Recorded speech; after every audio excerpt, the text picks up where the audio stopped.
Pois bem, eu vou pedir que vocês confirmem aqui alguns valores e a gente vai resolver um exercício contextualizado no mesmo nível de dificuldade que vocês vão resolver na semana que vem sozinhos. Ok? Não é igual, não é o mesmo exercício, mas tem o mesmo nível de dificuldade. E aí vou apresentar para vocês. Tá perdido, hein, cara? Professor, Fala, Pedro. a prova como ela? Você pode explicar um formulário? Ela é como é que Eu vou falar disso no final da aula aqui. Tá Okay? certo.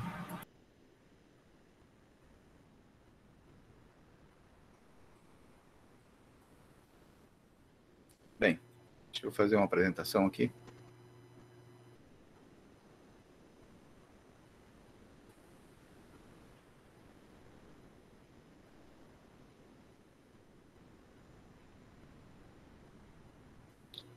Vocês veem a minha tela? Sim, professor.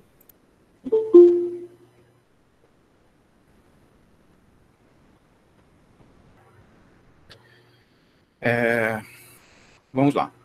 A gente fez um caminho até aqui e na aula anterior, na quarta-feira, a gente falou sobre poligonação, e aí demos um exemplo de uma poligonal fechada de 5 vértices com... Tem alguém pedindo para entrar, é? Com...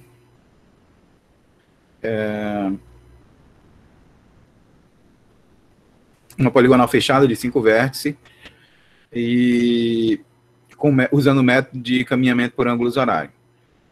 Pois bem, a gente vai resolver um exercício hoje, contextualizado, similar àqueles que eu passo na avaliação de vocês, mas também contextualizado, mas que usa o método de deflexões, só para vocês terem experiência dos dois tipos de métodos, já que os dois podem cair na avaliação. E o que seria o método das deflexões? Vou repetir, voltar a repetir o que eu já disse em relação a isso. O método das deflexões difere do método dos ângulos horários, porque o método dos ângulos horários, o caminhamento por ângulos horários, usa o ângulo total entre a direção do alinhamento anterior e a direção do próximo alinhamento. E o método das deflexões usa o ângulo medido entre o prolongamento do alinhamento anterior e a direção do próximo alinhamento. E isso é sensivelmente diferente. Notem que, inicialmente, a gente faz faz a leitura de ré estacionado, num determinado ponto, faz a leitura de ré, bascula a luneta ficando na direção do prolongamento dele, e aí sim a gente vai na direção do próximo alinhamento e lê o ângulo de deflexão. Então, é apenas o ângulo de desvio entre o prolongamento da direção anterior e a próxima direção. Isso significa que o ângulo de deflexão é parte do ângulo horário total. E vocês viram isso quando foram calcular, quando foram medir o ângulo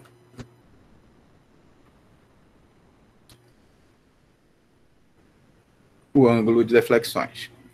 Pois bem, vamos lá. Eu não sei quem foi que perguntou ainda agora sobre a prova, como é que ela não é. Quem foi que perguntou? Fui eu. Eu quem? Pedro. Breno? Pedro. Pedro. Ok, Pedro. Então, a prova de vocês, ela não é um formulário, ela é um arquivo que eu anexo no Classroom, e eu coloco uma hora específica para que ele seja liberado. Ele é muito similar ao que você tem em uma prova presencial, é uma avaliação como as outras, é uma atividade como as outras todas que vocês têm feito, a diferença é que ela tem uma hora para vocês entregarem. Então, vocês têm que resolver de forma síncrona durante o período da avaliação e depois vocês têm que postar a resposta dela no mesmo dia, com 3 horas de diferença. É a única diferença. O resto é tudo igual às avaliações que vocês fazem. Então, vamos lá. O que acontece normalmente é que 10 minutos antes de começar a avaliação, eu abro essa sala do Meet aqui e leio a prova junto com vocês para tirar qualquer dúvida que tenha na interpretação do texto. E depois eu fecho a sala do Meet e vocês vão fazer em casa a prova de vocês, com consulta, com computador, com máquina. Só que cada um de vocês tem uma prova com valores diferentes. Isso significa que os resultados são todos diferentes para cada um de vocês. Ok? Pois bem, vamos lá, vamos ler. Suponha, hipoteticamente, que o Centro de Tecnologia ganhou, junto à Administração Superior da UFC, o direito de construir uma área de convivência para os alunos e professores do CT. Todos sabem que hoje a gente não tem uma área de convivência lá no Centro de Tecnologia. Não, nem sei se vocês sabem, porque eu nem sei se vocês já foram no Centro de Tecnologia, já que entraram em plena pandemia. A gente tem uma cantina que fica quase à frente do bloco 708, que é o bloco da Engenharia Civil. Cada engenharia tem o seu bloco. Tem um bloco didático, que é o bloco 727, acho. Embaixo dele tem uma cantina, que é uma área de convivência, mas é uma área de convivência para todos os alunos e tal. Mas ela serve muito mais como cantina do que qualquer outra coisa. Tem um conjunto de mesas e uma cantina, um refeitório e tal. Mas aí, então, isso aqui é tudo hipoteticamente, viu, pessoal? Então, o CT ganhou o direito de construir uma área de convivência aos alunos do professor do CT em um lote que antes pertencia ao Centro de Ciências Agrárias. Queria só abrir um parênteses aqui, que aquele lote o lote total, onde hoje está ocupado, ocupa o Centro de Tecnologia, é ocupado pelo Centro de Tecnologia, antes ele era, não só o Centro de Tecnologia, o Centro de Ciências também. Tudo aquilo fazia parte da antiga Escola de Agronomia. Todo o campus do PC fazia parte da antiga Escola de Agronomia. E no início dos anos 70, quando a Universidade Federal do Ceará foi formada, vários cursos separados já existiam, inclusive o curso de Engenharia Civil, que era a Escola de Engenharia do Ceará, e eles foram aglutinados, os cursos de engenharia foram trazidos para o campus do PC. E aí parte da área total do campus do PC foi dividida para o Centro de Ciências, para o Centro de Tecnologia e para o Centro de Ciências Agrárias. E aí o Centro de Ciências Agrárias já ficou aí com cerca de 40% só da área, os outros 60% foi dividido entre o CT e o Centro de Ciências. Depois veio também a Educação Física, mais recentemente veio o Instituto de Cultura e Arte, e à medida que o Centro de Tecnologia foi expandindo, a gente foi pegando mais áreas, vou usar o verbo pegar, que é para não usar um verbo mais feio, ocupando mais áreas que eram antes do Centro de Ciências Agrárias, para fazer os nossos blocos, a gente tinha necessidade. E agora a gente quer mais um pedacinho para fazer um centro de convivência, ok? Assim, a UFC Infra é um setor da universidade que cuida da prefeitura do campus, de todas as obras de infraestrutura, projetos e tudo mais. A UFC Infra solicitou à prefeitura do campus do PC que executasse um levantamento topográfico planimétrico no referido lote, que resultou na caderneta de campo 1, que traz um caminhamento por deflexões realizado nos vértices da poligonal ABCD. Eu já poderia aqui fazer duas perguntas para vocês. Por favor, desbloqueiem o microfone e respondam. Esta poligonal, o método de poligonação, foi ângulo horário ou deflexão?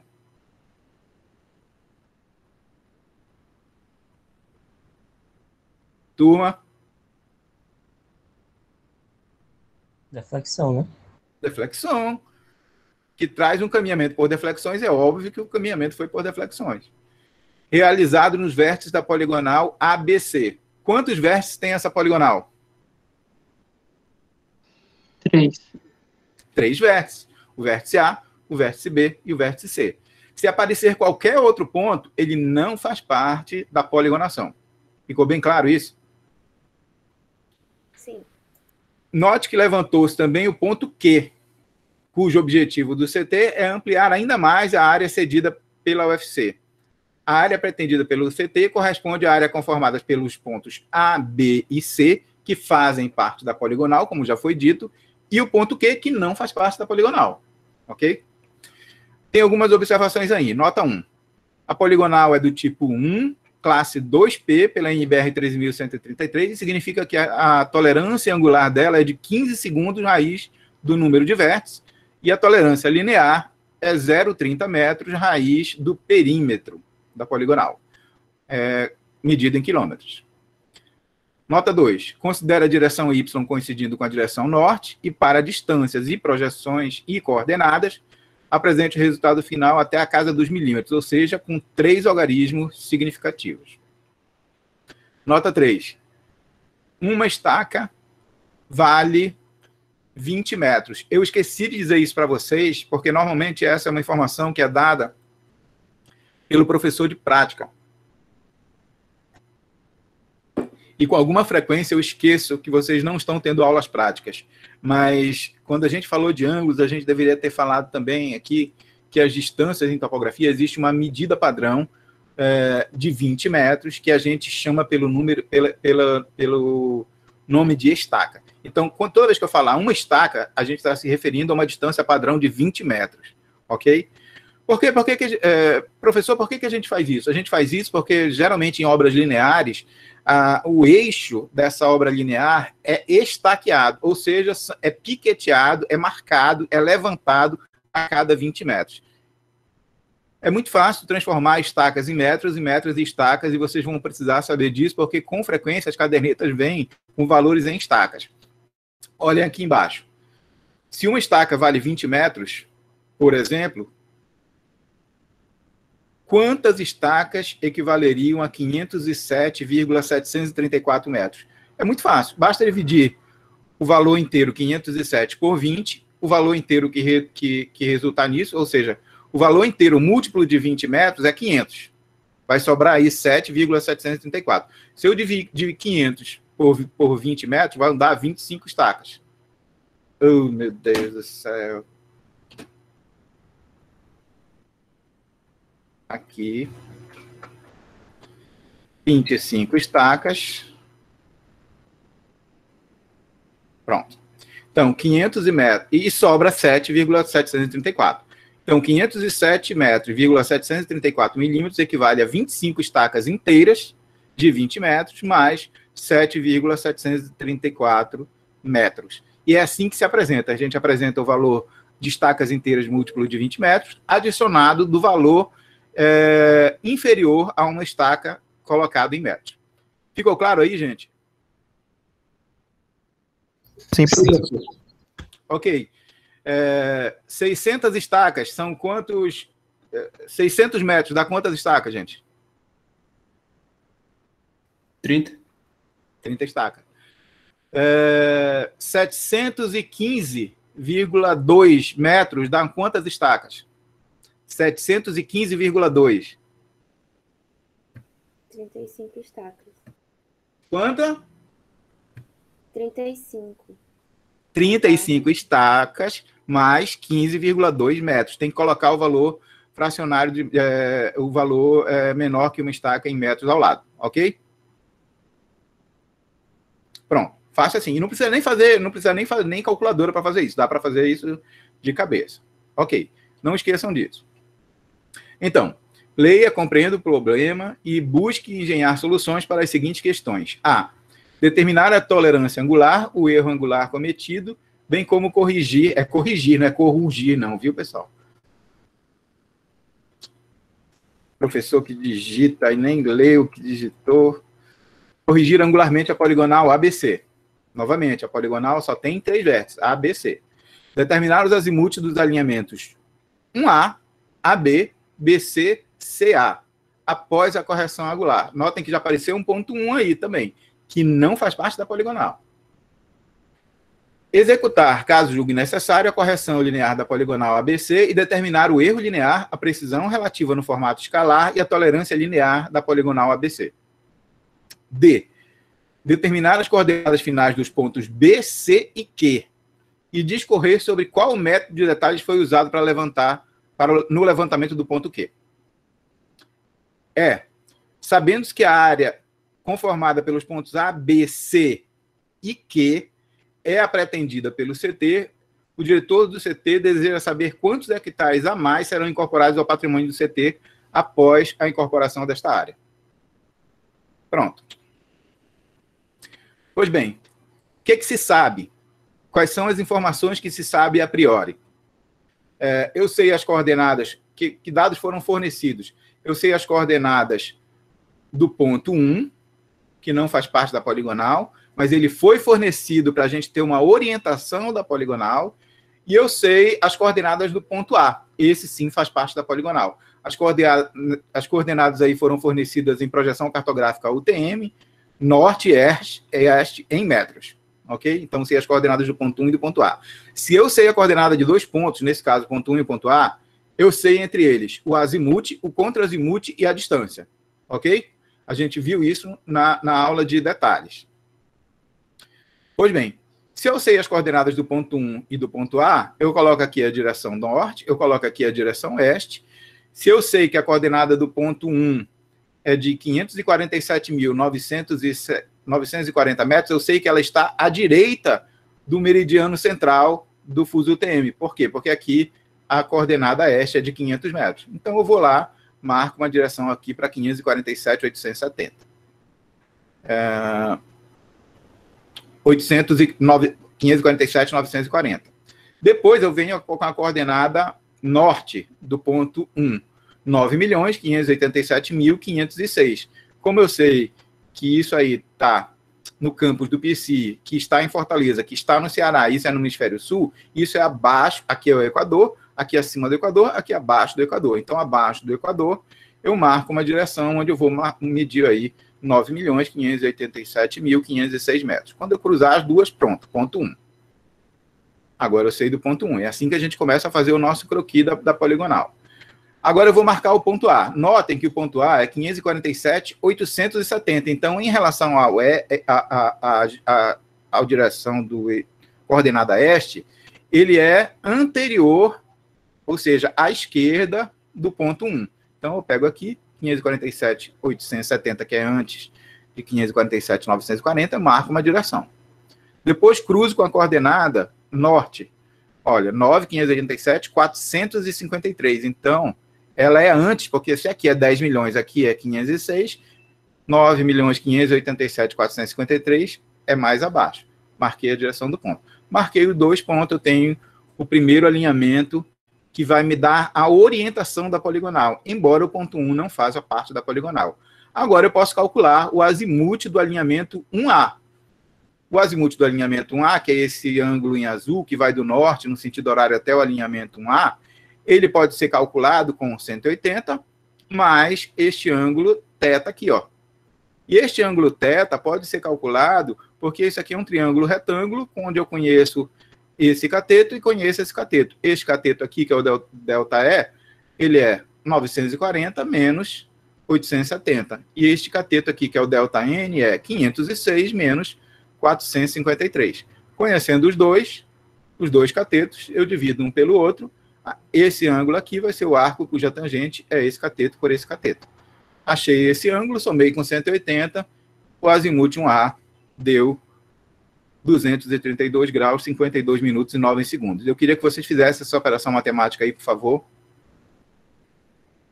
Dividam aí 70 por 53. Aí depois vocês vão shift, 70 por 53, shift tangente, e depois vão apertar naquela tecla de bolinha, bolinha, bolinha, para aparecer aí o valor em grau, minuto, segundo. Vejam aí se deu 52, 52 e 9. Deu sim, professor. Ok. Quando eu somar com 180, 232 graus, 52 minutos e 9 segundos aproximadamente. Tem um valor quebrado aí que a gente arredondou, ok? Porque a gente só vai usar na casa dos segundos. Não vamos usar nem décimo de segundo aqui. Então, eu pergunto uma coisa para vocês. Se eu sei o azimuth 1A, eu sei também o azimuth A1, ok? O azimuth A1 estaria bem aqui, ó. É este ângulo aqui, ó. Bastaria eu subtrair de 180 graus, porque este ângulo é exatamente igual a este ângulo θ que a gente acabou de calcular. Pronto. Já sei isso. Aqui a caderneta 1, que é fornecida. Então, estação, ponto visado. Da estação 1, eu visei Ré no ponto 1, 0 graus, 0 minutos, segundo. Fiz Vant no ponto B, 52 graus, 52 minutos e 9 segundos. Não medi distância. Depois eu estacionei em B, fiz Ré em A, que era o ponto anterior, zerei, e fiz Vant no ponto C, com 82 graus, 35 minutos e 14 segundos. Notem que esses ângulos aqui são ângulos de deflexão, todos à esquerda, ou seja, são ângulos anti-horários, ok?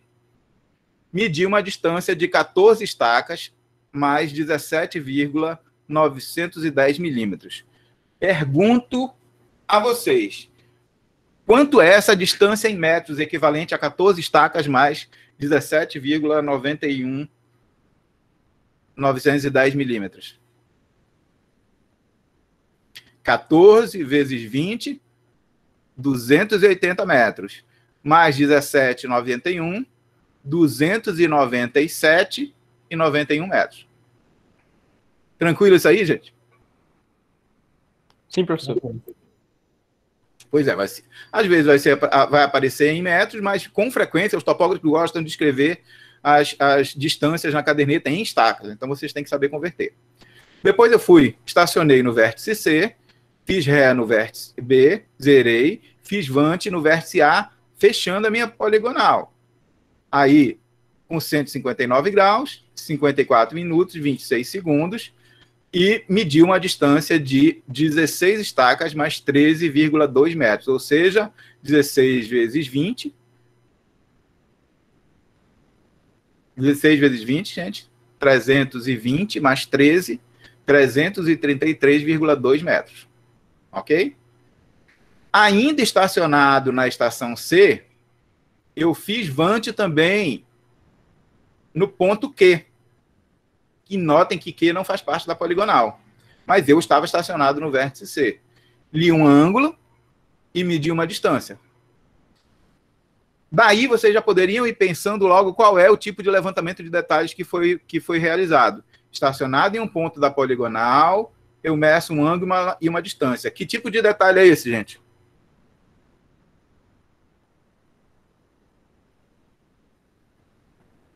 A gente viu isso na aula passada. Tem dois tipos de detalhes que usam um ângulo e uma distância como grandezas para fazer medição em campo. Irradiação e estação livre. Um deles está sobre um ponto da poligonal e o outro está sobre o ponto livre. Esse está sobre um ponto da poligonal. Que tipo de levantamento de detalhes é esse, gente? É irradiação? Sem dúvida nenhuma, isso é levantamento de detalhes por irradiação. Por quê? Porque eu leu um ângulo e uma distância e está estacionado sobre um ponto da poligonal. Ok? Vocês não podem ter dúvida sobre isso. Depois, fechando a poligonal, estaciono no vértice A, porque eu tinha começado aqui, ó, fazendo ré no 1, estaciono no vértice A, faço ré no vértice C, zerando, e faço vante no vértice B, lendo um ângulo e uma distância. Como é que ficou aqui a nossa poligonal, o nosso croquis, ó?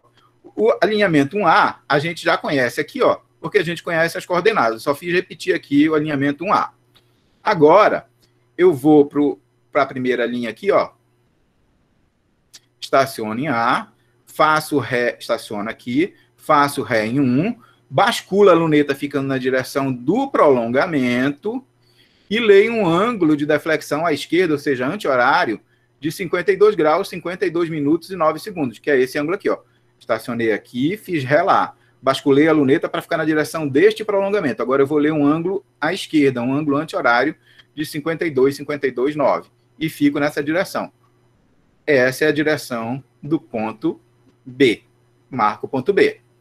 E marco o prolongamento da direção do alinhamento AB também. Ok, agora eu estaciono em B, faço ré em A, basculo a luneta e leio um ângulo, ó, à esquerda, anti-horário, para ficar na direção do ponto C de 82, 35, 14. Então, estaciono em B, faço ré em A, basculo a luneta para ficar na direção deste prolongamento e leio um ângulo anti-horário à esquerda de 82, 35, 14. Fico nessa direção. Marco uma distância, essa é a direção do ponto C. Agora eu estaciono em C, faço ré em B, basculo a luneta e meço um ângulo anti-horário de 159, 54, 26. Estaciono em C, faço ré em B, basculo a luneta para ficar na direção deste prolongamento e leio um ângulo anti-horário aqui, ó, à esquerda, de 159, 54, 26. Ainda estacionado em C, eu leio um outro ângulo anti-horário, que é a deflexão CQ, de 97, 24, 46. Ou seja, ainda estacionado em C, zerado aqui, na direção do prolongamento do alinhamento BC, eu leio o ângulo de 97, 26, 46. E marco a direção do ponto Q. Este ponto Q é um ponto que foi irradiado a partir da estação C. Depois eu vou para o ponto A, estaciono em A, faço ré em C, fico na direção do prolongamento e leio um ângulo até o ponto B para fechar a poligonal de 117, 29, 56. 117, 29, 56. Então, a poligonal é ABCA, que é este triângulo verde. Mas eu levantei também por irradiação, simultaneamente ao processo de poligonação, o ponto Q, que foi irradiado. Ficou clarinho aí para vocês, gente? Sim, professor. Tranquilo, né? Está sendo só mais do mesmo. A diferença é o tipo de ângulo que a gente mediu. Ok. Vamos lá. A primeira coisa que vocês têm que descobrir a primeira resposta que vocês têm que dar é: no item A foi pedido que vocês executassem, caso necessário, a tolerância angular, a correção angular da poligonal ABC e determinar qual foi o erro angular cometido.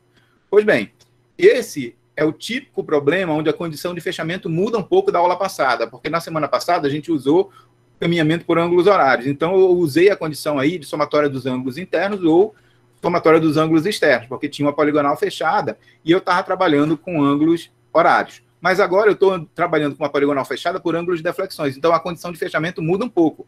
A condição de fechamento angular é que a somatória das deflexões tem que ser mais ou menos 360 graus, ou seja, mais ou menos zero. Ok. Vamos somar, então, as nossas deflexões. Por favor, somem vocês todos aí. Somem as deflexões. Aí, a primeira pergunta que aparece é: quais deflexões eu vou somar? Só vou somar as deflexões entre os vértices da poligonal. Quantos vértices eu tenho? 3 vértices. Quais são os vértices? A, B e C. Então, a deflexão relativa ao ponto 1B, essa não entra na poligonal. Por quê? Porque ela foi só uma deflexão para orientação da poligonal. Eu já marquei ela aqui, ó, a primeira linha, como uma cor diferente, para que vocês prestassem atenção. Quais são as deflexões que vocês vão somar? As deflexões da poligonal de 3 vértices. Então, 82, 35, 14, mais 159, 54, 26, mais 117, 29, 56. Quanto é que dá isso aí, gente?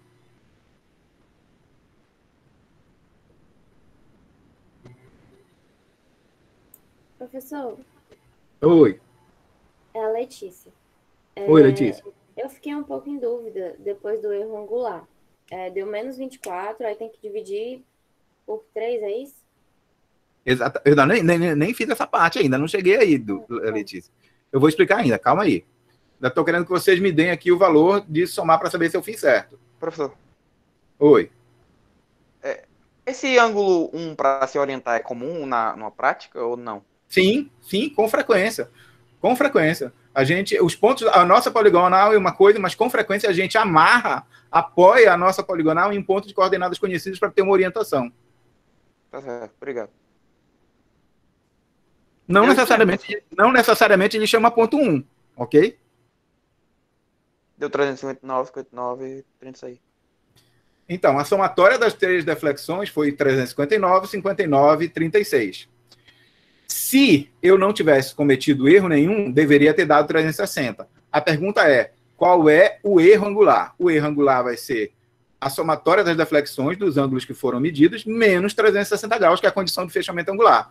O que vai fazer com que eu encontre que o meu erro angular foi 24 segundos para menos. Ou seja, eu somei as minhas 3 deflexões e elas deram 24 segundos a menos do que ela deveria ter dado para eu não ter cometido erro nenhum.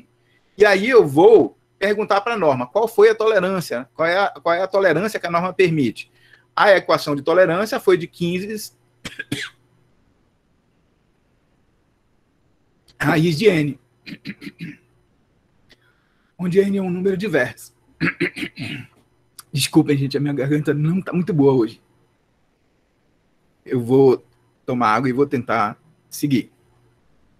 Então, a tolerância angular vai ser 15 segundos raiz do número de vértices 3. Deu aproximadamente 26 segundos. Logo, a tolerância é maior do que o erro. Então, o erro sendo menor do que a tolerância está tranquilo. Ou seja, eu posso continuar e ajustar minha poligonal. Nesse caso, eu vou fazer a correção angular, Letícia. E a correção angular, ela tem um sinal negativo para ser simétrica ao valor do erro e ajustar o erro. Então, ela é menos o erro angular, 24 segundos, dividido por n, que é o número de vértices. Então, eu divido aí homogeneamente aos 3 vértices. Então, menos é o menos da equação de simetria de correção. O menos aqui é porque o erro deu negativo, menos 24 dividido por 3. Então, menos vai dar 24 dividido por 3, 8 segundos. Significa que eu vou ter que somar 8 segundos em cada um dos ângulos, de tal sorte a produzir as correções nas minhas deflexões. Ok? Então, olhem lá. 14 com 8, 22. 26 com 8, 34. 56 com 8 vai dar 64.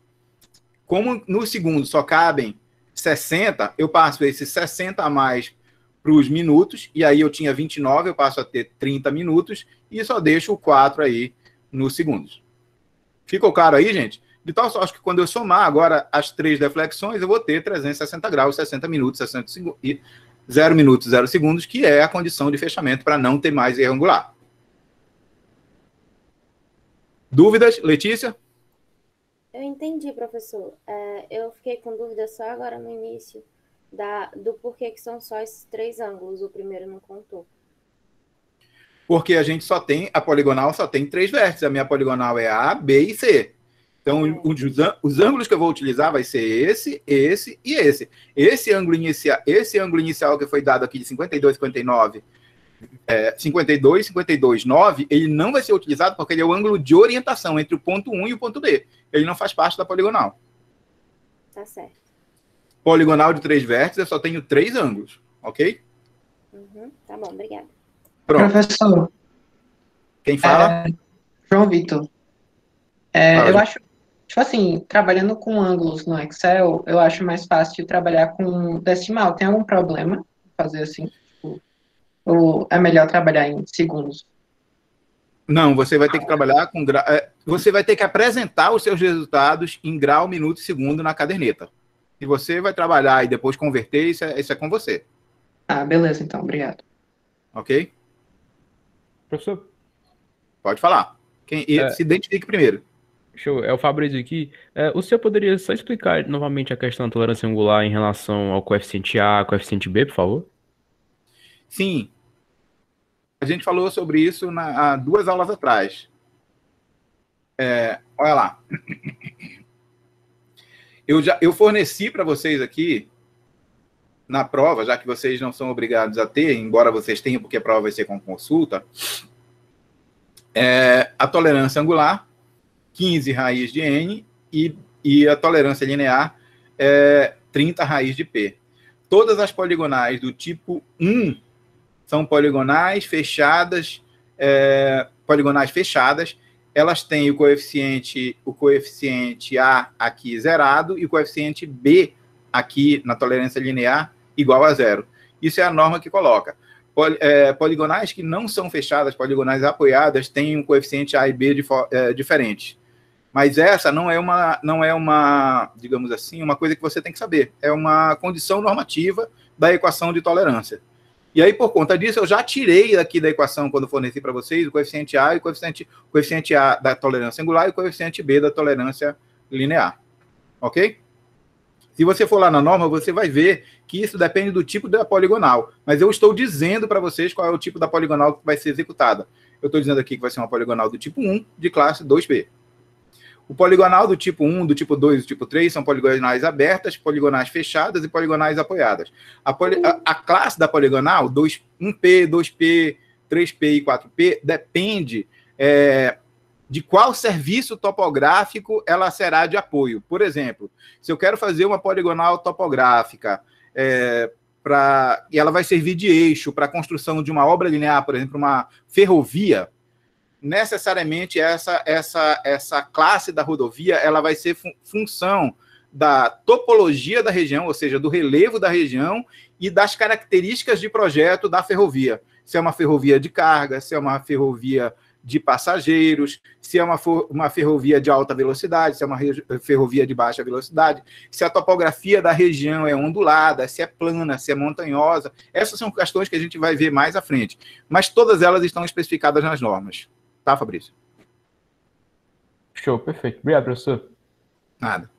Estão gostando do meu bonequinho novo, feito no Voila?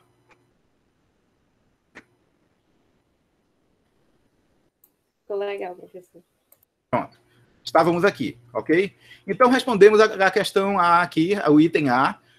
Achamos o erro, somando as deflexões, apenas as deflexões relativas à poligonal, preste atenção nisso, não somem com a deflexão de orientação.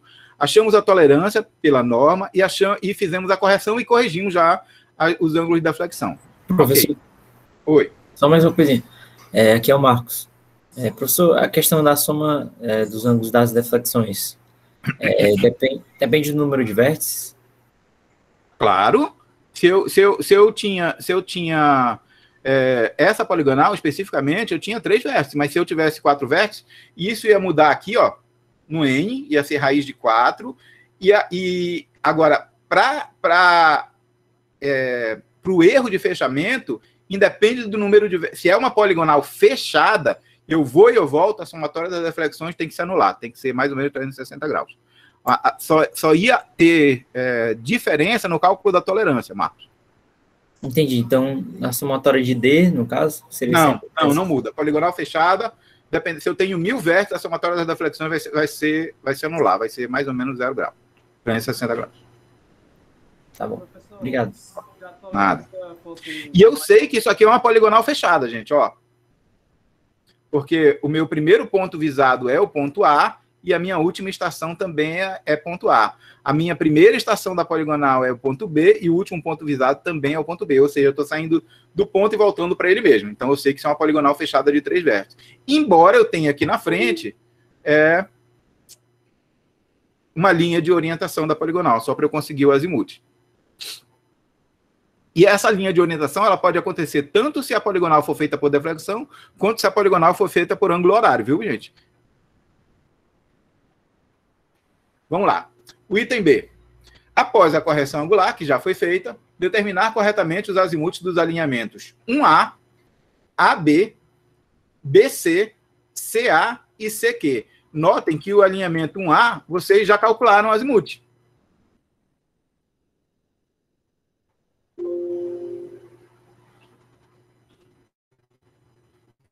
Maldito. O alinhamento 1A já foi calculado o azimuth, ó. Por conta de saber as coordenadas do ponto 1 e do ponto A, já se sabe que o azimuth do alinhamento 1A é de 232,52,9. Esse é o ângulo de orientação da minha poligonal. Para isso é que foram fornecidas as coordenadas do ponto 1 e do ponto A. Ok? Então, o 232,59,9 já foi calculado por causa das coordenadas e já faz parte da primeira resposta para vocês. Então, azimuth 1A, eu já sei que é 232,52,9. Ok. A minha poligonal está aqui, eu sei o meu azimuth de partida, e agora eu tenho o meu ângulo de deflexão corrigido no ponto. O meu ângulo de deflexão corrigido no ponto não é o ângulo de deflexão de 52,52,9, porque esse ângulo sequer foi corrigido. O ângulo de deflexão de orientação não é corrigido, só corrige o ângulo da poligonal. Eu vou usar aqui os ângulos 22, 34, 4. Está errado aqui, ó.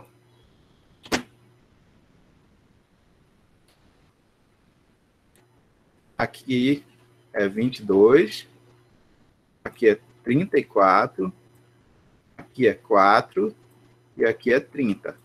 É para usar os ângulos já corrigidos, viu, pessoal? Pronto. Agora eu vou usar os ângulos corrigidos. Burro, já estava aqui corrigido, ó, os corrigidos. Agora eu vou calcular os azimuths.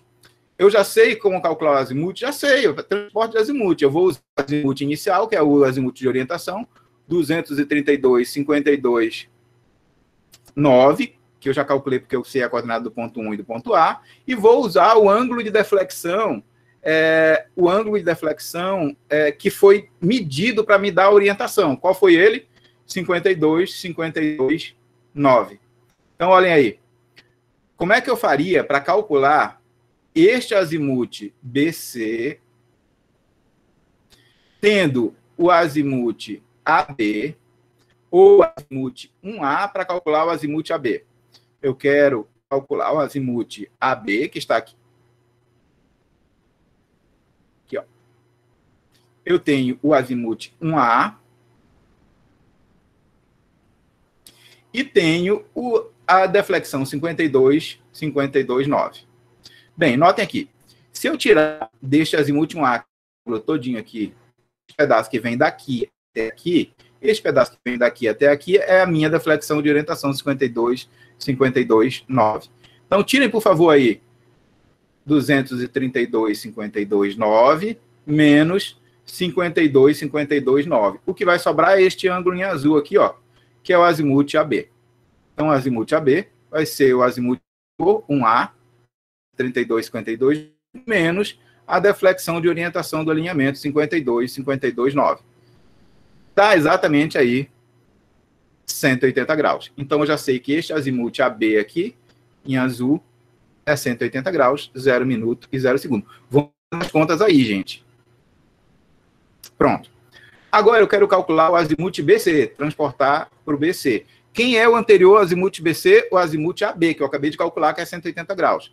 Então, eu vou pegar o azimuth AB, que está bem aqui, ó, transportar ele para cá. Ele vem daqui até aqui.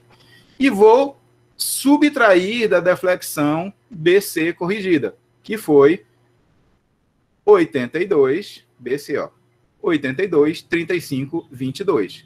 Essa deflexão aqui, esse aqui é o valor sem correção, mas o valor com correção é 82, 35, 22. Então, peguem aí 180 menos 82, 35, 22, e vocês devem encontrar aí o azimuth BC, que é este ângulo em azul, ó, um pouquinho maior do que 90 graus, 97 graus, 24 minutos e 38 segundos. Agora eu quero transportar para o outro vértice. Eu quero calcular o azimuth CA. O azimuth CA é o ângulo que vai na direção do norte, no sentido horário, até o alinhamento CA. Então, é este ângulo em azul aqui, ó. Notem que é um ângulo de quarto quadrante, é um ângulo bem grande. Dá para vocês terem uma ideia do tamanho do ângulo pelo desenho do croquis que vocês estão fazendo. Então, como é que eu faço? Olha aqui. Eu tenho agora o azimuth anterior, que é o azimuth BC, que vai daqui até essa linha. Ele vai daqui até aqui, ó. Ok? Eu tenho este ângulo bem aqui de deflexão, que foi 159, 54, 34, que é o ângulo de deflexão corrigido. Aqui estava sem correção ainda, que ele é anti-horário também. Mas ele é anti-horário. Agora, notem que se a gente usar aquela expressão que eu disse para vocês, que é em deflexões, eu somo as deflexões à direita, no sentido horário, e subtraio as deflexões à esquerda, no sentido anti-horário. A gente viu isso, né? Notem o que vai acontecer é que se eu pegar o azimuth anterior, que é de 97, 24, 38, subtrair 159, 54, 34, que é a deflexão do alinhamento, vai aparecer um ângulo de menos 62, 29, 56. Olha a minha cara de mal aqui, olhando para vocês. Qual é a definição de azimuth, gente? Azimuth é um ângulo horário, ok? Que começa no norte e tem amplitude de 0 a 360 graus. Não é isso que é azimuth? Ora, se azimuth é um ângulo de 0 a 360 graus, que diabo de azimuth é esse que apareceu de menos 62, 29, 56? Não existe azimuth negativo. O que significa que este ângulo que foi calculado por essa equação é um ângulo anti-horário.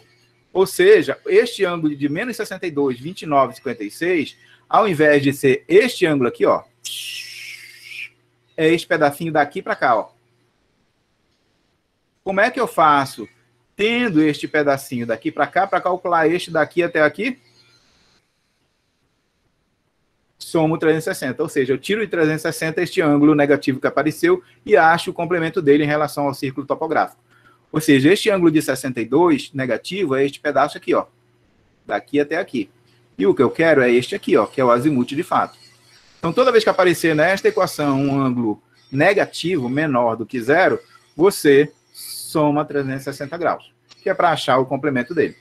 E aí, este ângulo deu 297,30,04, e este, de fato, é o azimuth do alinhamento CA. Ficou claro aí, gente? Sim, professor. Beleza. Tem uma outra condição que não vai aparecer aqui, mas eu já vou falar logo para vocês, porque senão depois eu esqueço. Quando vocês fazem essa conta, dependendo do tipo de poligonal, às vezes o ângulo dá negativo, onde a solução para vocês é somar 360 graus, para ter o ângulo no sentido horário e não anti-horário. Às vezes, este ângulo dá maior do que 360. Digamos que ele tenha dado, nessa equação, tenha dado um ângulo de 400 graus. Novamente, qual é a definição de azimuth? A amplitude dele varia de 0 a 360. O que significa um ângulo de 400 graus? Significa que esse ângulo deu a volta inteira no círculo topográfico de 360 graus e andou mais um pedacinho. Então, o azimuth, de fato, é este pedacinho aqui que ultrapassa os 360 graus. O que é que eu tenho que fazer? Pegar 400, subtrair de 360, e esse pedacinho que sobrou, então 400 menos 360, vai sobrar 40 graus. O azimuth, na verdade, é 40 graus. Deu para entender, gente? Show, professor. Beleza. Ok. Agora, que eu já calculei todos os azimuths da minha poligonal, os 3 azimuths da minha poligonal, que é o azimuth AB, o BC e o CA, foi pedido aqui também que vocês calculassem o azimuth do alinhamento CQ. Eu já sei que isso é irradiação, porque eu estou estacionado sobre um ponto da poligonal visando um ponto desconhecido. E o ângulo de deflexão para este alinhamento aí foi também anti-horário de 97 graus, 24 minutos e 46 segundos, que é esse que está bem aqui, ó. E este não será corrigido. A gente nunca corrige ângulos nem de orientação e nem de detalhes. A gente só corrige os ângulos da poligonal, ok? Notem que quando eu estava estacionado em C, eu fiz ré em B e fiz vante em A. Mas eu fiz vante também no ponto C. E um ângulo de deflexão e medi uma distância. Pergunto a vocês, como é que eu calculo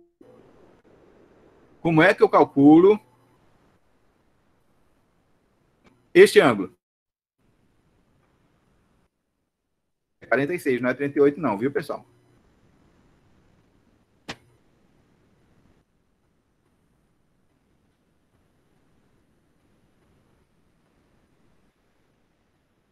Como é que eu calculo esse azimuth, gente? Do mesmo jeito que eu calculei o outro, gente. O azimuth anterior, que foi 97 graus, 24 minutos, 38 segundos. É porque não é que está errado, estava errado aqui, está errado lá na frente. Aqui é 38. Aqui é 38.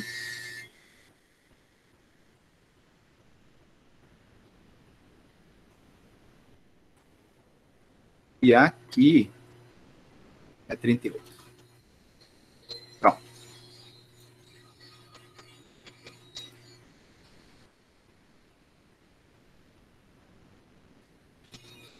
Como é que eu calculo, então? Azimuth anterior, 97, 24, 38, menos o ângulo que foi lido no ponto, 97, 24, 38. 97, 24, 38, menos 97, 24, 38, 0 grau, 0 minuto, 0 segundo. O que significa eu ter um azimuth de 0 grau, 0 minuto, 0 segundo, gente? Significa que o alinhamento CQ está na mesma direção norte e sul. Está na direção do eixo norte. Ok? Isso ficou muito claro aqui pelo nosso croquis. Essa linha é paralela a essa linha. Gente, vocês estão muito caladinhos. Eu preciso saber se vocês estão entendendo ou se vocês estão calados porque vocês estão prestando atenção. Professor. Podem falar. Professor, é o Vini. O Q sempre vai ser paralelo a... Ou nesse caso foi um o ponto Q pode estar em qualquer lugar. O ponto Q vai estar em qualquer lugar. Por coincidência, porque esse foi um exercício que eu fiz, ele agora ficou paralelo ao eixo norte-sul. Ele pode, é um ponto variável que podia estar em qualquer lugar. Obrigado. Nada. Alguém mais ia perguntar? Sim, aqui é o Fabrício. Eu queria saber, tipo assim, para calcular o azimuth entre C e Q, nesse caso aí, precisaria fazer esse cálculo ou só poderia falar, pelo croquis percebe-se que o azimuth é 0 Não, graus? faça o cálculo. O croquis, não esqueça que é um desenho sem escala. Então, por mais que ele pareça estar na direção norte-sul, você não tem certeza, porque como ele está sem escala, você não mediu distâncias. E pode ser que ele seja um desenho aproximado do formato da poligonal, mas ele não tem nenhum tipo de precisão. Faça a conta, acredite nos números. Obviamente com bom senso, né? Show, beleza. Obrigado, professor. Ok, então agora já fizemos o item B, já foi o item A e o item B já temos os azimuths foram calculados com as deflexões corrigidas, exceto o azimuth do ponto Q, que não é um ponto da poligonal. Ok, vamos para o item C. Executar, caso julgue necessário, executar o erro linear, determinar a precisão relativa, a tolerância linear e a correção linear da poligonal ABC. Vamos lá. Do mesmo jeito que a gente fez o resto, daí em diante, depois que a gente calculou os azimuths, todo o resto é exatamente igual ao que a gente fez na poligonal por ângulos horários. A diferença é só o cálculo de azimuths. O resto é tudo igual. O que a gente precisa para fazer agora? O erro linear, a correção linear, a precisão relativa, as projeções corrigidas. Eu preciso calcular as projeções. E as projeções vão ser calculadas em função dos azimuths. Eu já tenho os azimuths? Já tenho os azimuths. Eu vou pegar o seno do azimuth vezes a distância, achar a projeção X, que ela vai estar no lugar da projeção oeste. Eu vou achar o cosseno do azimuth vezes a distância e vou achar a projeção norte, que está no local da projeção Y. Vou fazer isso para um lado, que é o lado BC, para o outro lado, que é o lado CA, e para o primeiro lado, que é o lado AB. Calculei as três projeções, somei as projeções e acho o erro em X e o erro em Y. Notem que quando eu somei as três projeções aqui deu menos 0,127. Esse é o meu erro em X. Aqui. Quando eu somei as minhas três projeções Y, que está no norte, eu achei aqui menos 0,064. Significa que eu medi distâncias mais curtas, menores do que eu deveria medir. O que é que eu tenho que fazer? Eu tenho agora que somar, que é para poder compensar. Então, a minha equação de correção ela vai estar com um sinal negativo lá na frente para dar simetria. Ok, como é que eu faço? A primeira coisa que eu vou fazer aqui é calcular a tolerância linear pela norma. 0,3, essa equação foi dada, ó, o C vai ser 0, o D vai ser 0,3 para esse tipo de poligonal, já foi dito lá na frente, raiz do perímetro da poligonal, que é a somatória das distâncias, que foram dadas inicialmente em estacas. Que distâncias eu vou somar? Só as distâncias da poligonal. Não vou somar, notem que eu até tirei daqui, ó, o ponto Q, que é para ele não me confundir. Tá certo? O ponto Q não entra aqui a distância dele, porque ele é um ponto irradiado. Ele só foi feito simultaneamente, mas a poligonal só tem 3 ângulos e 3 distâncias. Vou somar aqui 297, 91, 333 e 20, 115,5, que são as distâncias que foram fornecidas em estacas que eu já transformei em metros. Somei 746,61 metros. Metros, mas aqui na equação ela entra em quilômetros. Então isso é 0, isso aqui dividido por 1000, 0,74661. Raiz disso multiplica por 0,3, confirmem aí para mim para ver se dá 0,2592 metros. Ou seja, a tolerância linear que eu posso errar, isso é mais ou menos sempre, viu, gente? Para mais ou para menos eu posso errar aí cerca de 26 centímetros na minha poligonal. Professor, só uma dúvida. Como utilizou na raiz quadrada do quilômetro, o resultado final não era para ser em quilômetro, não? Como é que é? É porque dentro da raiz não vai estar em quilômetro? Sim. Aí sai como metro? Quem está perguntando? Eu não ouvi. Vini. Vini. Quem fez a norma já fez toda a conversão adicional. Então, o coeficiente de 0,3 aí já está levando em consideração isso para que o resultado saia em metro, mesmo você colocando em quilômetro. Obrigado. Nada.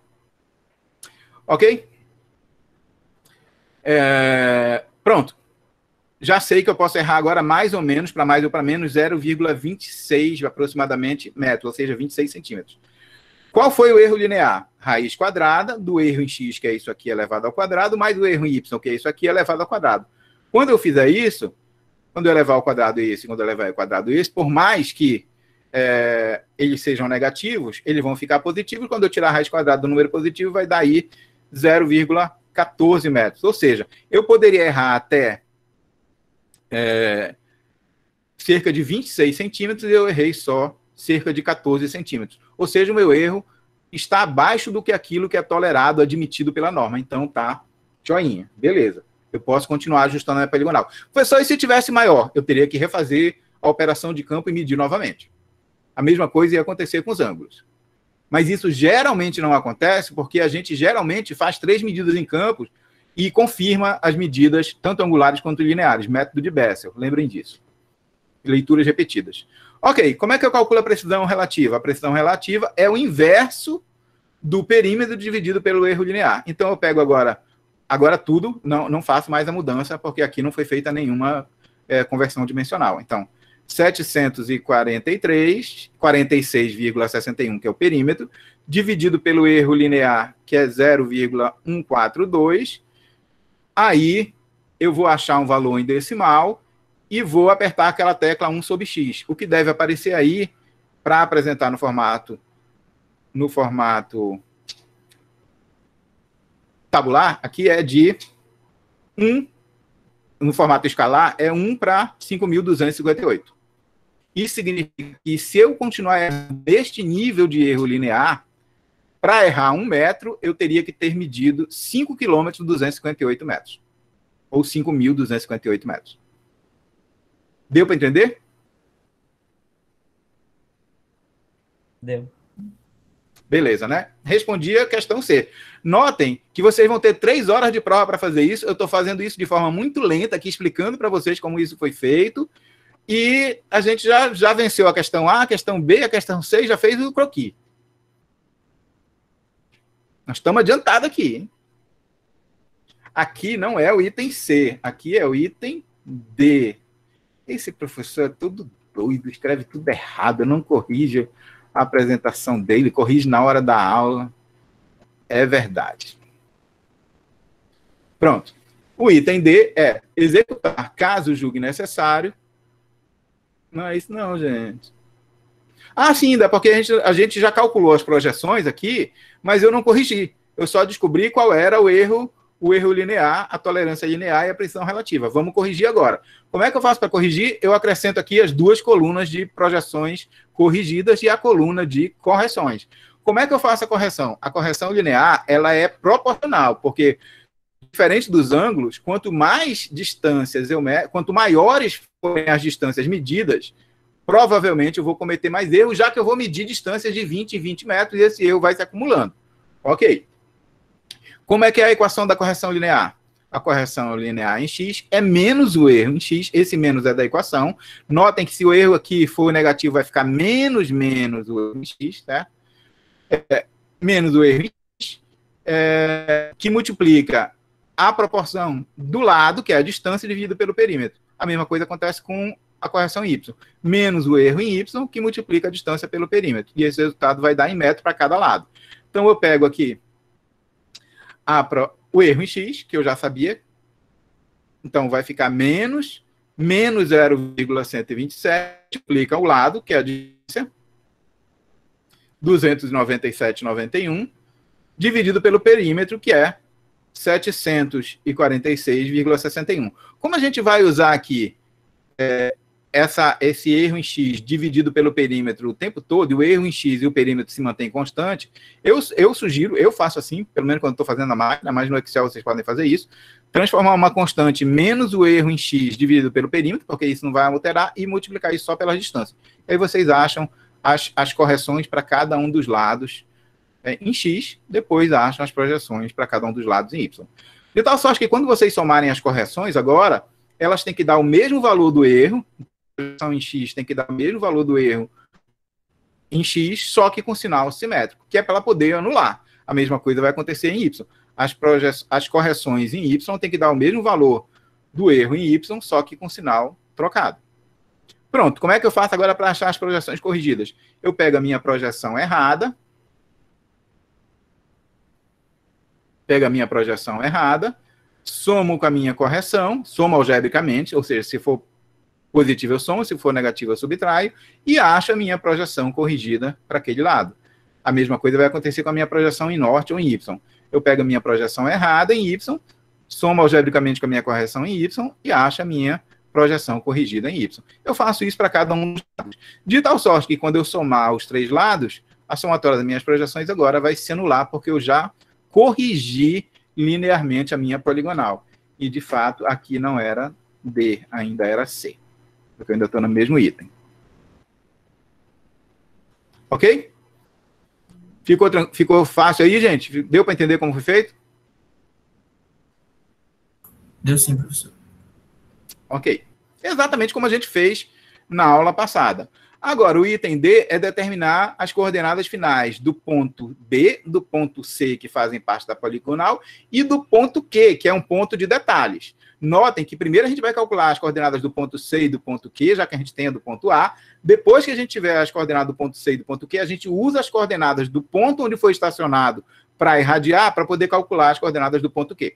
Vamos por partes. Por isso eu separei aqui em duas cadernetas. A caderneta de cima é a caderneta da poligonação e a caderneta de baixo é a caderneta do detalhe. Não esqueçam disso, ok? Beleza. As coordenadas do ponto A são as coordenadas que foram fornecidas lá no início da questão e elas serão usadas para calcular as coordenadas do ponto B e do ponto C. Ok.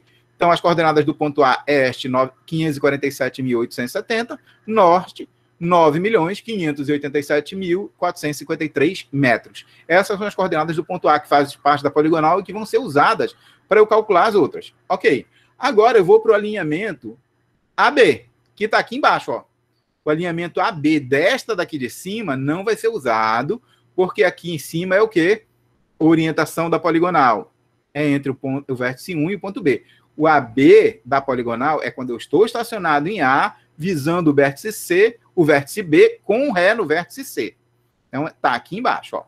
Então, eu pego a coordenada do ponto A e a coordenada X do ponto A, 547.870. E soma algebricamente com a projeção corrigida AB, que é... Vamos aí, gente, façam a conta aí, só para vocês verem como é que isso vai funcionar. 547.870, coordenada X do ponto A, 547.870, somado algebricamente com a projeção corrigida AB. O lado projeção corrigida AB está bem aqui, ó, 0,01965.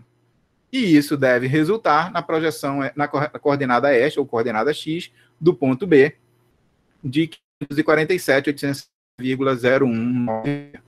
Deu certo? Deu.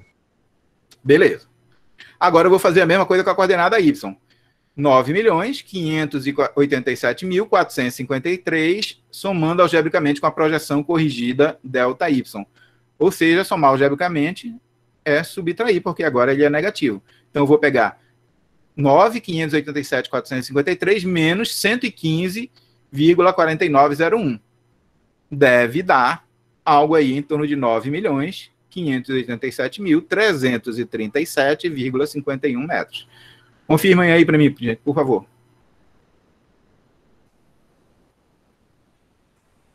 Deu isso mesmo. Beleza. Agora que eu já sei as coordenadas do ponto B, que são essas aqui, notem que aqui são as coordenadas do ponto B. Eu usei as coordenadas fornecidas para calcular a coordenada do ponto B, agora eu vou usar as coordenadas do ponto B para calcular as coordenadas do ponto C, que está aqui em cima. Então, eu vou para cá, para cima. Agora, eu vou pegar 547.870,0196 e somar algebricamente com a projeção corrigida BC, que está aqui, ó. 295,473. Então, eu vou pegar aqui 547.870,0196 mais 295,473. Porque este lado é o lado BC, então esta é a projeção corrigida BC. Para eu achar a coordenada X do ponto C, eu tenho que somar com a projeção corrigida BC. Deu aí 548.165,493?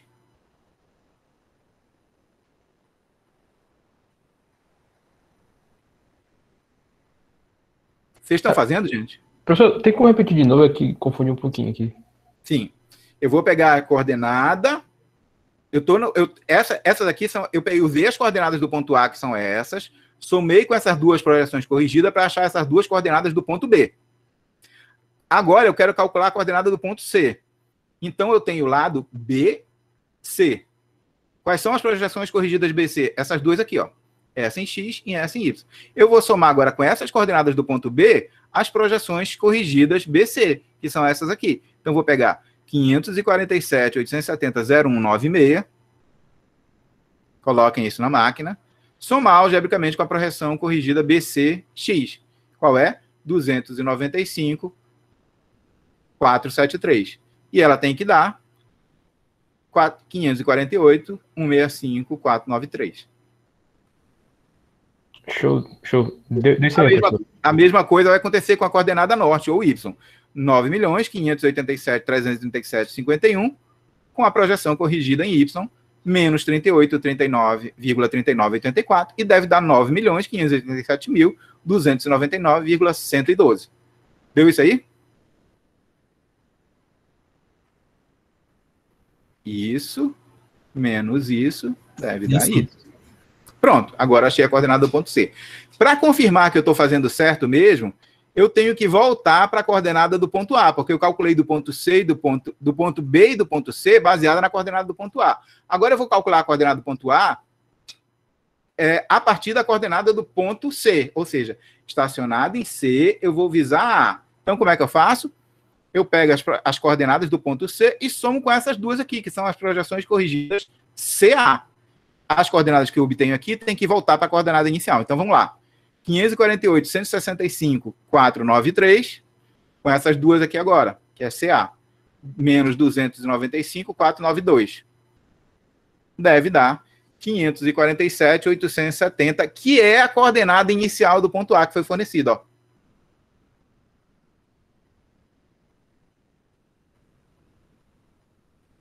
Beleza aí? Beleza. A mesma coisa eu vou fazer com a coordenada a coordenada Y. 9.587.299.112 mais 153,8885. E deveria dar 9.587.453,001. 00, mas deu 001. Eu tenho aqui 1 milímetro de diferença. Essa diferença aí é por arredondamento aqui, gente. Mas ela deveria voltar exatamente para esse valor aqui. E voltou. É só uma questão de arredondamento aí. Da quarta para a terceira casa. Ok? Ok. Pronto. Tranquilo. Então, agora eu já determinei as coordenadas finais do ponto B e do ponto C baseadas nas coordenadas do ponto A. Legal. Mas essa questão, ela pergunta também qual é a coordenada do ponto Q. E, além disso, ela pergunta qual método foi usado e que vocês expliquem por que vocês estão dando essa resposta. Então, qual foi o método usado para levantar o ponto Q? O que eu usei? Eu usei um ângulo e uma distância. Estacionado onde? No vértice C, que é um vértice da poligonal. Isso significa que isso é irradiação. Agora, vocês vão responder aqui, nessa coisa, vão responder. O método usado para levantar o ponto Q foi irradiação, foi bilateração, foi estação livre, foi tal. Porque as grandezas medidas foram um ângulo, uma distância, estacionado no vértice conhecido C. Você tem que dizer por quê. Não adianta só dizer qual foi o método. Ok? Ok, professor. Beleza. Vocês calculariam agora, como ensinei para vocês a calcularem a coordenada por irradiação, vocês calculariam as coordenadas do vértice Q aqui, coisa que a gente não vai fazer agora nesse momento. Vocês vão fazer depois. Mas só botei essa caderneta aqui para vocês prestarem atenção.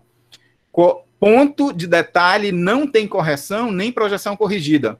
Então, neste momento, vocês não têm que calcular nada aqui, ó. Essas duas colunas para o detalhe, elas não aparecem. Então, nem correções, nem projeções corrigidas. Essas duas colunas não aparecem para o detalhe. Por quê? Porque eu não corrijo nem ponto de orientação da poligonal, nem ponto de detalhe. Professor, então como é que eu calculo as coordenadas finais do ponto Q se eu não vou corrigir? Sem corrigir. Ora, você já não tem o azimuth? Você já não tem o azimuth do alinhamento CQ? Tem sim, calculei aqui, ó. É 0 grau, 0 minuto, 0 segundo. Ele está na direção norte aqui. Ok? Como é que você vai calcular a projeção? Ora, a projeção em X vai ser o seno do azimuth 0, 0, 0, vezes a distância. Só que isso vai dar zero, porque ela está na mesma direção. Então, não tem coisa... Agora, o cosseno não. Quando você pegar o cosseno desse ângulo do azimuth e multiplicar pela distância, que a distância aí foi 8 estacas de 20 metros mais 1,50, ou seja, 161,50, vai dar qual é a projeção Y para você calcular a coordenada do ponto Q.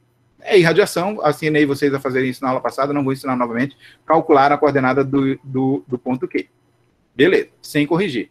O último item é que o diretor do Centro de Tecnologia, enxerido do jeito que o professor Carlos Almier, quer saber quantos hectares a mais o CT vai ganhar se a gente incluir não só o ponto A, o ponto B, o ponto C, que a universidade já vai dar para a gente, mas se a gente incluir também o ponto Q. Então, eu tenho que fazer uma área conformando os pontos A, B, C e Q, ainda que o ponto Q não seja parte da poligonal. Como é que eu faço? Coloco as coordenadas finais do ponto A, do ponto B, do ponto C, do ponto Q, quando eu calcular o detalhe, e repito a coordenada do ponto A e acho o determinante. O módulo determinante é dividido por 2, é a área da poligonal. Divido por 10.000 metros para achar em hectares e respondo em hectares. Pronto. É isso aí. Algumas coisas para vocês pensarem. Primeiro, como é medido o ângulo de deflexão? Se eu perguntar para vocês, eu não vou perguntar isso, gente, vocês têm que saber. Mas vocês têm que saber, sob o ponto de vista operacional. Como é que é medido o ângulo? Se eu perguntar para vocês qual é a definição, ou como é que é medido o ângulo de deflexão, alguém responderia para mim. Eu vou perguntar para o Pedro. O Pedro que fala comigo aqui. Vai lá, Pedro. Diz para mim como é que é medido o ângulo de deflexão. O ângulo de deflexão é o ângulo quê? Formado entre quê?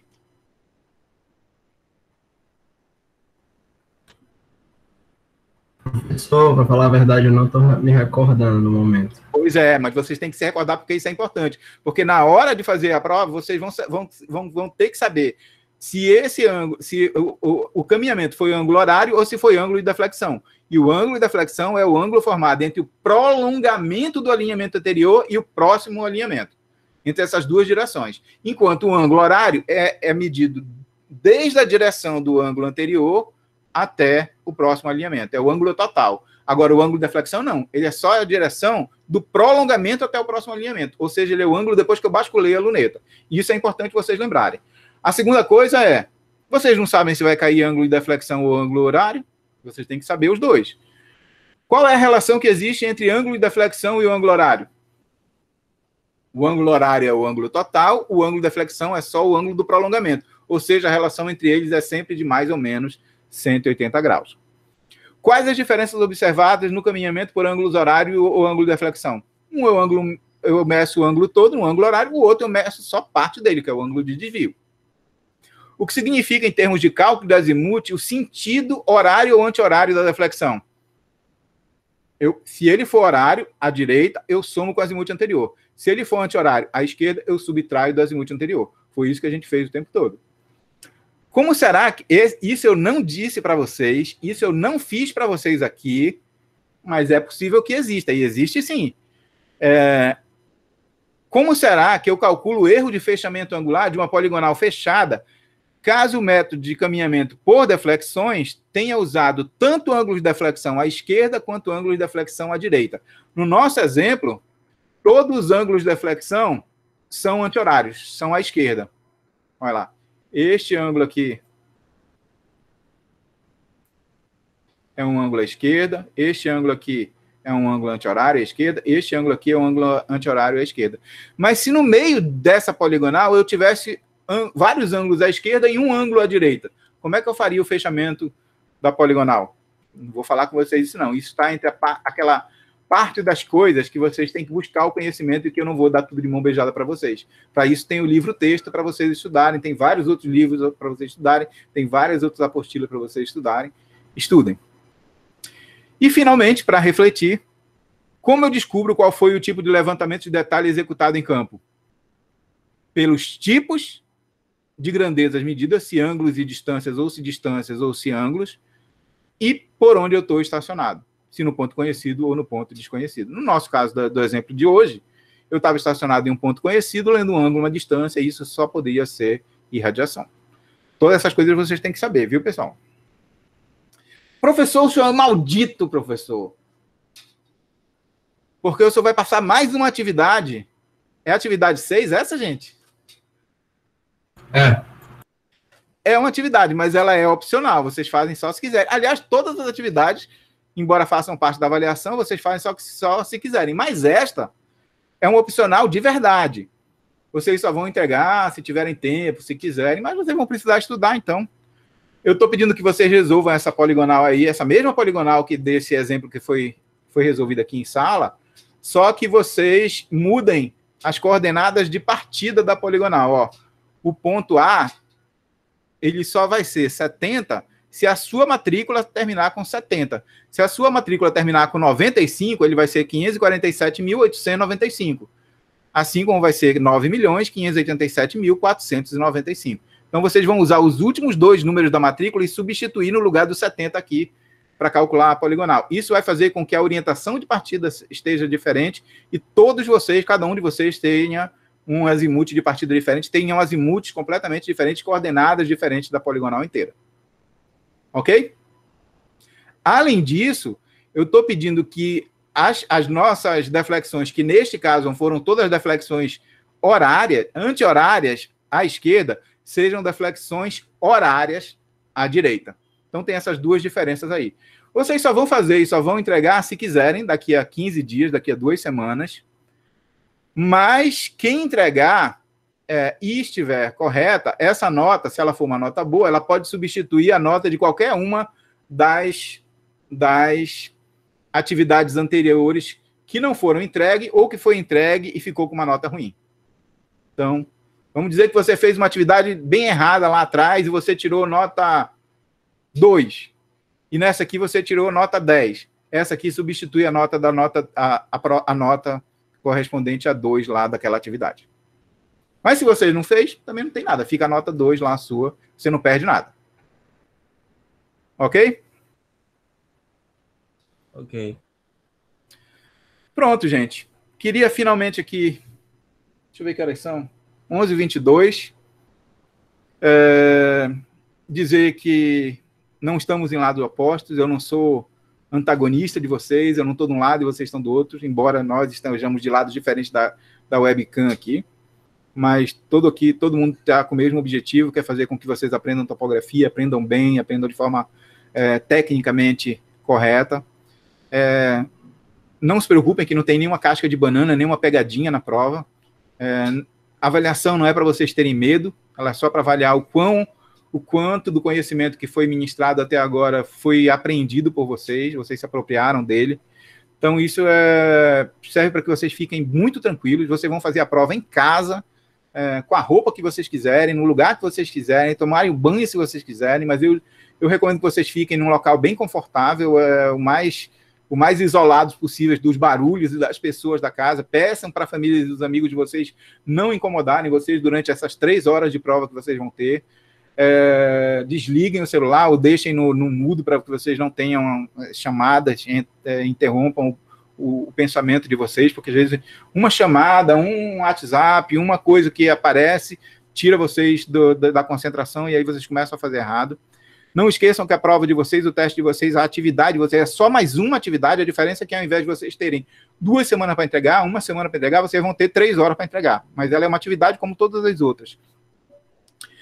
Que ela é individual, ou seja, eu vou garantir que cada um de vocês tenha um resultado diferente, o que significa que se você ligar para o seu colega, mandar para o seu colega um zap, falar com o seu colega, primeiro você vai estar cometendo uma ilegalidade, uma falta de ética. Engenheiros sem ética, engenheiros desonestos, são péssimos engenheiros. E isso diz muito mais sobre você do que sobre mim. Então, não vou ficar preocupado com isso. Mas o mercado vai saber e você vai saber, que é o mais importante. A segunda coisa é que você vai estar perturbando o seu colega. Então, além de antiético, você vai perturbar o seu colega e ele pode quebrar a concentração dele e errar por sua causa. Então, a gente só tem desvantagem nesse sentido. Os números deles são completamente diferentes dos seus, então não vai valer muito a pena você falar com ele sobre isso.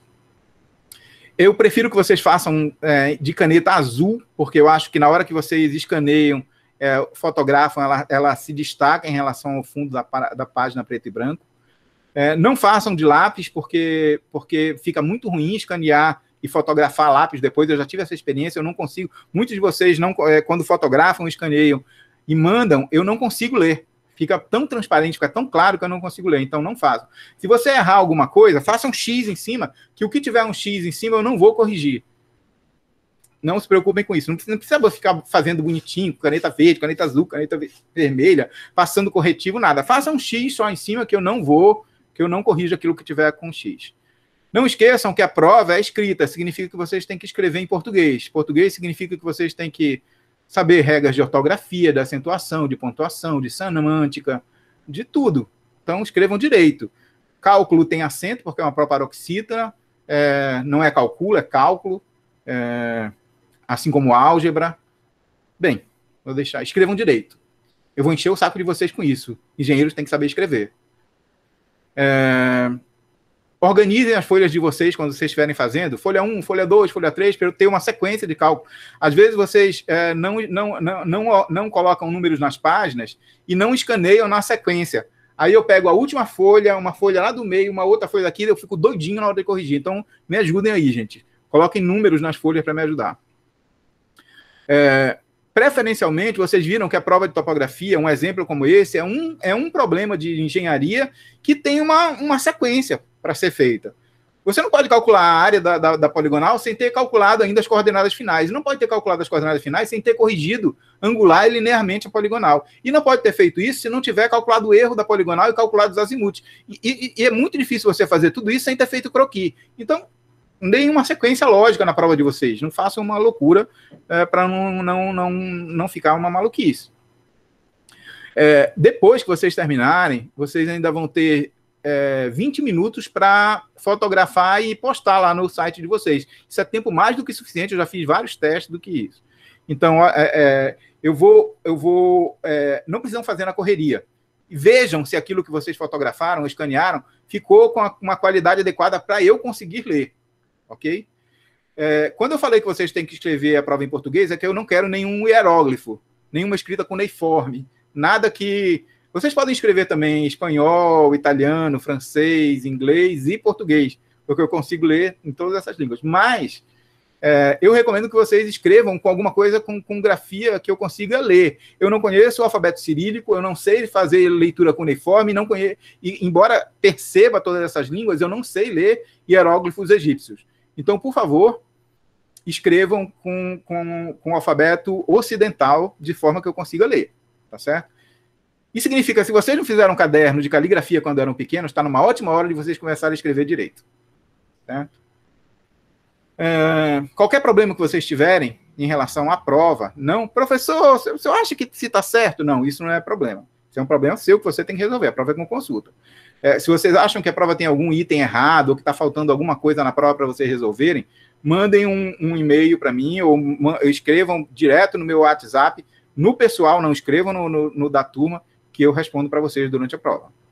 Então, é tranquilo. Como é que vai acontecer? Eu vou postar a prova antecipadamente lá, mas vocês não vão poder ver. Exatamente às 10 horas, eu vou liberar a prova no Google Classroom, vocês baixam ela para vocês, então vocês vão poder ver, e vou entrar nessa sala aqui no Google Meet.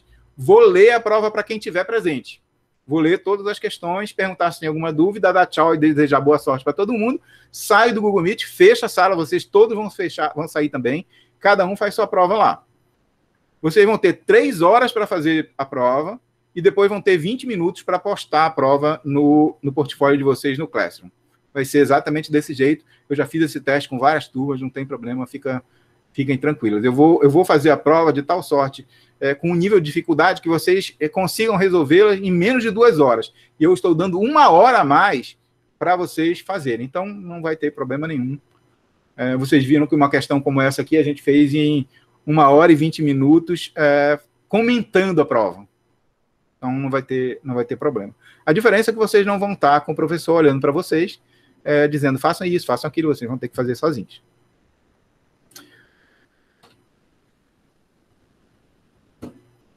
Podem perguntar.